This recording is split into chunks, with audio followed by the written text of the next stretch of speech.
لوگوں سے عزتیں تلاش کرتے ہو تو وہ کیا تمہیں عزت دیں گے؟ وہ تو کل اچھا کہتے ہیں، پرسوں برا کہنے لگ جاتے ہیں۔ لوگوں کے سامنے گڈ بک میں آنا چاہو گے تو وہ تو سویرے تمہارے بارے میں کچھ کہیں گے، شام کچھ اور کہیں گے۔ اپنی روحانی زندگی آباد کریں، اپنے مسلح کو وقت دیں، اور دنیا سے چھپ کر، اس موبائل کو بند کر کے، اور اپنے آپ سے بھی چھپ کے اور تنہا ہو کے، چھپا کے سارا کچھ اپنے آنسو اپنے رب کی بارگاہ میں پیش کریں، اس کے حضور حاضری دیں۔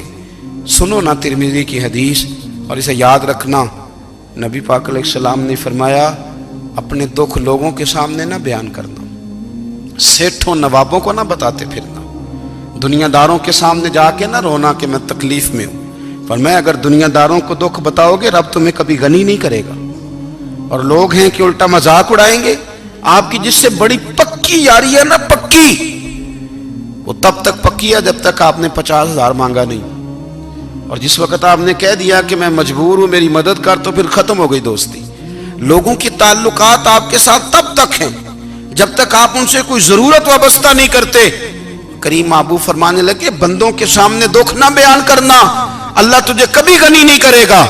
تو اپنے دکھ اپنے رب کو بتا، تو دعائیں مانگ، تو اس کی بارگاہ میں حاضر ہو، تو اس کے حضور عرض کر۔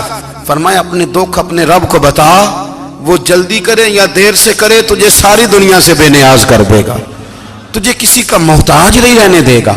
اپنے مسلح کو، اپنی دعاؤں، ایک بزرگ فرماتے ہیں میں نے دعا مانگنے کا طریقہ اپنی بیوی سے سیکھا، دعا مانگنے کا طریقہ اپنی، سیکھنے والے تو اپنے بچوں سے بھی سیکھ لیتے ہیں، سیکھنے والے تو ہر ایک سے سیکھتے ہیں۔ وہ کہتے ہیں میں نے دعا مانگنے کا سلیقہ اپنی بیوی سے سیکھا ہے۔ حضرت وہ کس طرح؟ فرمانے لگے میری بیوی نے نا مجھے کوئی کام بتایا، کچھ پیسوں کی ضرورت کے لیے کہا، تو میں نے اسے کہا کہ بھئی ابھی میرے پاس نہیں ہے، کچھ دنوں میں آتے ہیں تو میں دے دوں گا۔ عورتوں کی عادت ہوتی ہے وہ بار بار یاد کراتی ہیں، 2-4 دنوں کے بعد پھر اس نے کہا حضرت وہ میں نے کہا تھا کچھ پیسے، میں نے اسے کہا کہ ابھی میرے پاس نہیں ہے، کچھ دنوں میں ملتے ہیں تو میں تمہیں دے دوں گا۔ اس نے کچھ دنوں کے بعد پھر کہا حضور وہ میں نے کچھ پیسے کہے تھے۔ فرماتے میں نے ڈانٹ دیا، میں نے کہا کہ کیا تو روز مجھے شرمندہ کرتی ہے، کہا نا میرے پاس نہیں ہے، ہوں گے تو دے دوں گا، تو روز یاد کراتی ہے۔ فرماتے ہیں اس نے پہلے تو میری ڈانٹ کو سہا، پھر میرے سخت جملوں نے اس کی آنکھوں میں آنسو پیدا کر دیے، پھر اس نے اپنے آنچل میں اپنے اس دکھ کو سمیٹا، اور پھر اس نے ایک جملہ کہا تو میں رو پڑا، اور مجھے اپنے رب سے مانگنے کا طریقہ آ گیا۔ مجھے کہنے لگی حضرت جی آپ نے ڈانٹ دیا، میں نے سہ لیا، پر آپ ہی میرے شوہر ہیں، بتائیں نا آپ سے نہ کہوں تو میں کس سے جا کے کہوں۔ فرماتے ہیں میں رو پڑا، اور میں کھل کے رویا، اور میں تڑپ کے رویا، اور پھر میری سسکیاں بند گئیں۔ تو مجھے کہنے لگی آپ کو کیا ہوا؟ میں نے کہا مجھے بھی دعا مانگنی آ گئی ہے، جب میں اسے کہوں گا نا اللہ تو ہی میرا رب ہے، میں تجھ سے نہ کہوں تو میں کس سے جا کے کہوں؟ میں کیوں کسی بندے سے سوال کروں؟ میں کیوں کسی دنیا دار سے کہوں؟ میں تیرے بندوں کا، نیک بندوں کا وسیلہ لے کے، تیرے محبوب کی غلامی لے کے تیری بارگاہ میں آئیں، تجھ سے نہ مانگوں تو کس سے مانگوں؟ سمجھ آ گئی ہے؟ جب میں اس رنگ میں مانگوں گا تو پھر رب میرے اوپر بڑا ہی فضل فرمائے گا، وہ میرے اوپر بڑی رحمت کرے گا، وہ میرے لیے آسانیاں کرے گا۔ عزیز دوستو، ہم اس طرح کرنے لگ گئے ہیں کہ ہم نے نا اپنے تعلقات پر اعتماد کرنا شروع کر دیا ہے۔ میرے تعلقات بہت ہیں، ہم نے اپنی دولت پر اعتماد کرنا شروع کر دیا ہے، میرے پاس دولت بہت ہے۔ ہم نے اپنے علم پر، اپنی شہرت پر اعتماد کرنا شروع کر دیا ہے کہ میرے پاس فلاں چیز بہت ہے۔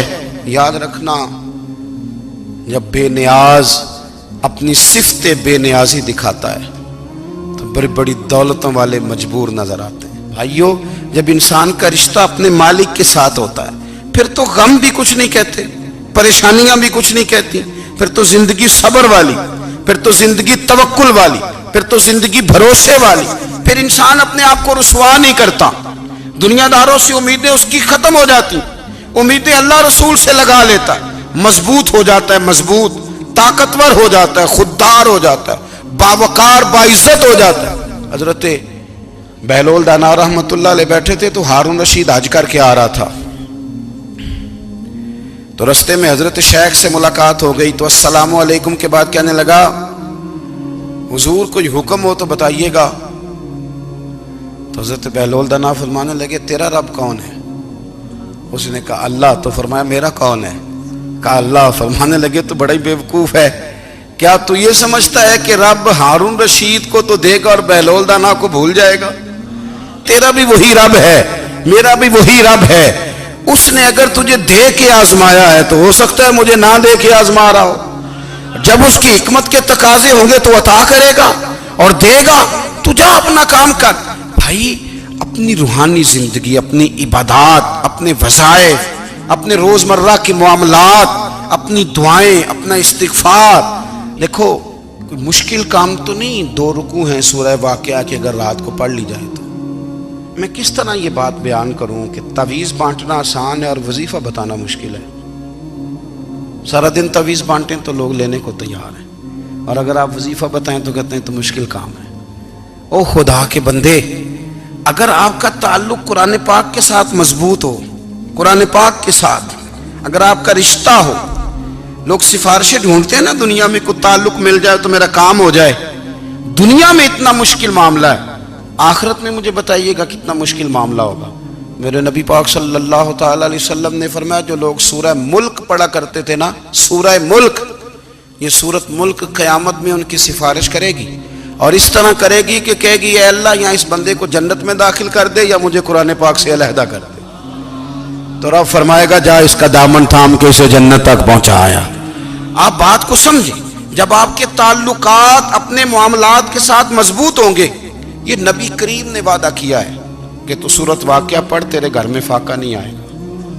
حضرت عبداللہ ابن مسعود رضی اللہ تعالیٰ عنہ بیمار تھے تو حضرت عثمان غنی رضی اللہ تعالیٰ عنہ تیمارداری کے لیے تشریف لے گئے اور جا کر کے کہا کہ آپ بڑے بیمار ہیں، آپ کی بیٹیاں زیادہ ہیں، میں چاہتا ہوں کہ خزانے میں سے کچھ مدد کروں.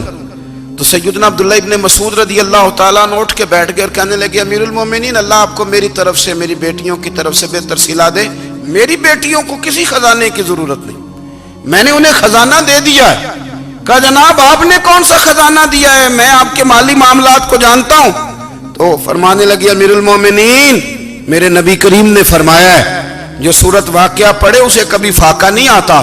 میں نے بیٹیوں کو یاد کرا دی ہے، یہ خزانہ میں نے انہیں دے دیا ہے. وہ سارے والدین سنیں جو بیٹیوں کے لیے پریشان رہتے ہیں. حضرت عبداللہ ابن مسعود نصیحت کر رہے ہیں، فرمانے لگے میں نے سورت واقعہ یاد بھی کرا دی ہے، پڑھنے کی عادت بھی ڈال دی ہے. حضور نے فرمایا ہے جو سورت واقعہ پڑھے اسے فاقہ نہیں آتا. کہنے لگے چاند تو اپنی جگہ چھوڑ سکتا ہے، سورج گر سکتا ہے، تارے ٹوٹ سکتے ہیں، پر مدینے والے رسول کی بات غلط نہیں ہو سکتی. حضور نے فرمایا فاقہ نہیں آئے گا تو انشاءاللہ کبھی بھی نہیں آئے گا. کرنے کا کام یہ ہے کہ ہم اپنے معاملات، اپنی عبادات، اپنی دعائیں کبھی 10 منٹ عادت ہو جائے نا دعا مانگنے کی علیحدہ سے رات کو. حضور نے فرمایا جو فرض نماز کے بعد دعا مانگے اللہ اس کی قبول کر لیتا ہے. نبی پاک صلی اللہ تعالی علیہ وسلم نے فرمایا اللہ مسافر کی دعا قبول فرماتا ہے. حضور نے فرمایا اللہ مظلوم کی دعا قبول فرماتا ہے. حضور نے فرمایا بیمار سے دعا کراؤ اللہ اس کی دعا قبول فرماتا ہے. میرے نبی پاک نے فرمایا ماں باپ جب بھی اولاد کے لیے ہاتھ اٹھائیں، ویسے تے بلے شاہ تو آسمانی اڑ دیا ہی پھڑ دیں، جڑا گھر بیٹھا انہوں بڑھیا ہی نہیں. حضور فرمانے لگے ماں باپ جب بھی اولاد کے لیے دعا فرمائیں اللہ ان کی دعا کو قبول کرتا ہے.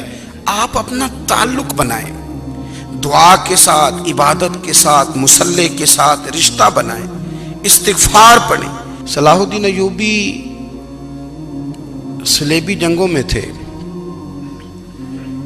رات کو مسجد اقصی میں نماز پڑھی تو پریشان تھے. ایک بزرگ سے ملاقات ہوئی تو وہ کہنے لگے کہ آپ بڑے پریشان ہیں. کہنے لگے حضور پریشان اس لیے ہوں کہ پہلے ہی مسلمان کمزور ہے، اب میں نے سنا ہے دشمن کا ایک بحری بیڑا وہ جنگی سامان سے بھرا ہوا آ رہا ہے، تو اب ان کے پاس اور تلواریں اور نیزے آ جائیں گے، مسلمانوں کے پاس پہلے ہی وسائل کی کمی ہے، پریشان ہو کس طرح کر کے مقابلہ کریں گے. یہ بات کہتے ہی صلاح الدین ایوبی نے بزرگوں سے کہا حضور آپ بھی دعا کرنا، دعا کی بڑی طاقت ہے. میرے نبی پاک نے فرمایا دعا مومن کا ہتھیار ہے، دعا مومن کا، دعا مومن کا۔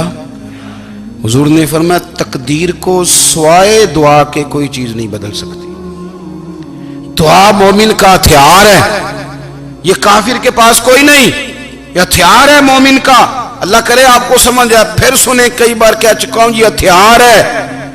کافر کے مقابلے میں جو تیرے پاس سب سے بڑا ہتھیار ہے وہ دعا ہے۔ دعائیں کرانی چھوڑ دی، کرنی چھوڑ دی، لینی چھوڑ دی۔ حضرت سیدنا انس بن مالک رضی اللہ تعالیٰ عنہ فرمایا کرتے تھے، میں نے وہ رنگ دیکھا ہے جب حضور دعا مانگتے تھے اور حضور کی مقدس آنکھوں میں آنسو بھی ساتھ ہی بہا کرتے تھے، میں نے وہ انداز دیکھا ہے۔ تو صلاح الدین ایوبی بزرگ سے کہنے لگے آپ بھی دعا کیجیے، اور خود رونے لگے اور سر سجدے میں رکھ کے رونے لگے، اور عشاء سے لے کر فجر تک روئے، خوب روئے۔ صبح وہ بزرگ آئے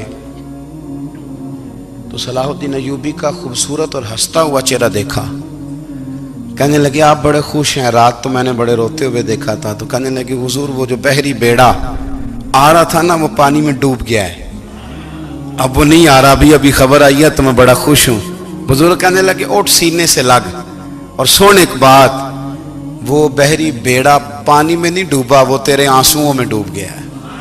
وہ جو تو رات رویا ہے نا رب کریم کی بارگاہ میں تو وہ ڈوب گیا ہے۔ حضرت عائشہ صدیقہ رضی اللہ تعالیٰ عنہ فرماتی ہیں ایک عورت تھی اور اسے نبی پاک صلی اللہ تعالیٰ علیہ وسلم نے نا وہ کلمہ پڑھ کے مسلمان ہوئی، مدینہ طیبہ آ گئی تو حضور نے مسجد نبوی شریف میں اس کے لیے مکان، ایک سادہ سا کمرہ ساتھ مسجد کے بنوا دیا، وہیں رہنے لگی۔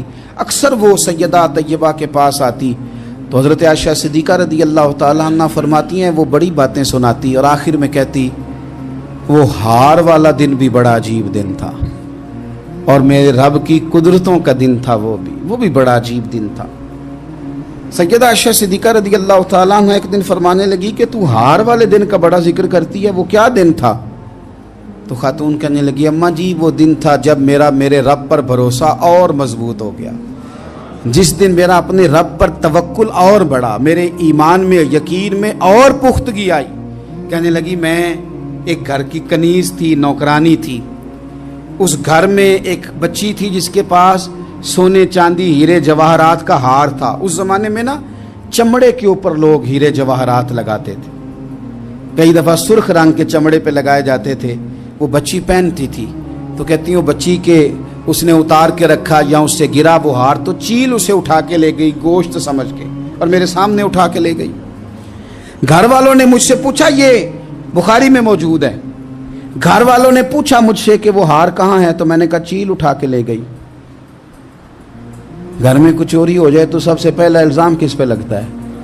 ملازمین پہ۔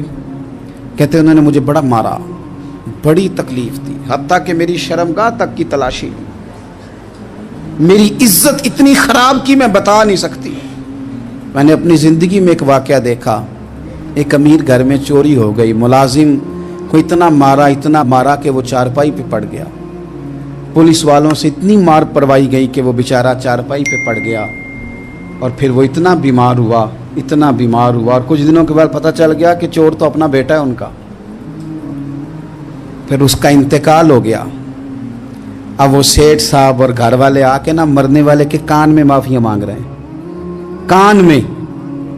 تو میں نے ان سے پھر کہا تھا کہ یہ تو اب چلا گیا ہے، تمہارا زور چلتا تھا نا تو تم نے قانون خریدا اور تم نے اسے جتنا ہو سکا تم نے اسے مار پڑوائی، تمہارے پاس جو عدالتیں تھیں تم نے وہاں کارروائی کی، اب ایک عدالت قیامت کے دن لگے گی۔ یہ کمزور تھا نا، کچھ کر نہیں سکا۔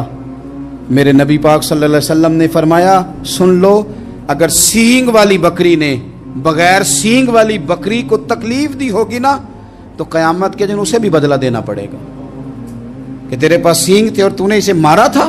وہ خاتون عرض کرتی ہے سیدہ عائشہ کی خدمت میں کہ مجھے بڑا مارا، مجھے تکلیف دی، میں کہہ رہی تھی کہ میرے سامنے چیل لے گئی ہے پر وہ نہیں مان رہے تھے، اماں جی انہوں نے مجھے بڑا مارا۔ حضرت عائشہ صدیقہ کہتی ہیں پھر کیا ہوا؟ کہنے لگی اماں جی جب کوئی میرا مددگار نہ رہا، مجھے تکلیف دے رہے تھے، رسوا کر رہے تھے، تو میں نے اپنے رب سے مدد چاہی، میرے رب کی طرف میں نے توجہ کی، میں نے کہا مالک اب تو ہی میرا مددگار ہے،